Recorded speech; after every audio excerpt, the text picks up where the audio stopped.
എറണാകുളം ജില്ലാ പഞ്ചായത്തിലെ സ്ഥാനാർത്ഥി നിർണയത്തിൽ കോൺഗ്രസിൽ പൊട്ടിത്തെറി. കീഴ്മാട് ഡിവിഷനിൽ വ്യവസായി മുക്താറിനെ സ്ഥാനാർത്ഥിയാക്കിയതിൽ ജില്ലാ നേതാക്കൾ AICC KPCC നേതൃത്വത്തെ പരാതി അറിയിച്ചു. ജില്ലാ പഞ്ചായത്തിലെ സ്ഥാനാർത്ഥി പട്ടിക പുനഃപരിശോധിക്കുമെന്ന് KPCC നേതൃത്വം അറിയിച്ചു. വ്യവസായി മുക്താറിനെ കീഴ്മാട് ഡിവിഷനിൽ സ്ഥാനാർത്ഥിയാക്കിയത് DCC പ്രസിഡന്റ് മുഹമ്മദ് ഷിയാസ് പണം വാങ്ങിയാണ് എന്നാണ് ആരോപണം.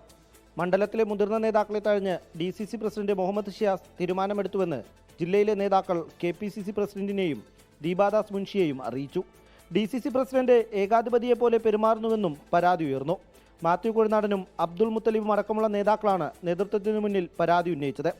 മുക്താറിന്റെ സ്ഥാനാർത്ഥിത്വം സംബന്ധിച്ച് DCC ജനറൽ സെക്രട്ടറി AICCക്ക് പരാതി നൽകി. അവരെന്നോട് അത്തരത്തിൽ ഒരു സാധ്യതയില്ല എന്ന് ബോധ്യപ്പെടുത്തിയിരുന്നുവെങ്കിൽ ഞാൻ ഇതുമായി മുന്നോട്ട് പോവുകയില്ലായിരുന്നു. അതിൻ്റെ അടിസ്ഥാനത്തിൽ ഞാൻ മുന്നോട്ട് പോയി. ഇത്തരത്തിലുള്ള ഒരു ഏകാധിപത്യ പ്രവണത കണ്ടപ്പോഴേ അത് നമുക്ക് വേദന തോന്നി. നമ്മളെല്ലാം വിളിച്ചിരുത്തി ചർച്ച ചെയ്താണ് പരിഹരിച്ചിരുന്നുവെങ്കിൽ തീർച്ചയായിട്ടും നമ്മളത് ഉൾക്കൊള്ളുമായിരുന്നു.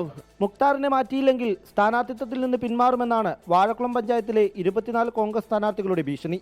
ഡിവിഷനിലെ പ്രാദേശിക നേതാക്കളും പരാതികളുമായി രംഗത്തെത്തിയിട്ടുണ്ട്. നമുക്കറിയാൻ സാധിച്ചത് ഞങ്ങളൊക്കെ തഴയപ്പെട്ടുകൊണ്ട് ഒരു വ്യവസായി പുറമേ നിന്നും വെങ്ങോല പഞ്ചായത്തിൽ കഴിഞ്ഞ തവണ ദയനീയമായി പരാജയപ്പെട്ട ഒരു വ്യക്തിയാണ് ഇതിപ്പോൾ ഈ ഡിവിഷനിലേക്ക് വന്നിരുന്നത്. ഒരു ശക്തികളെ ഞങ്ങൾ സമ്മതിക്കില്ല.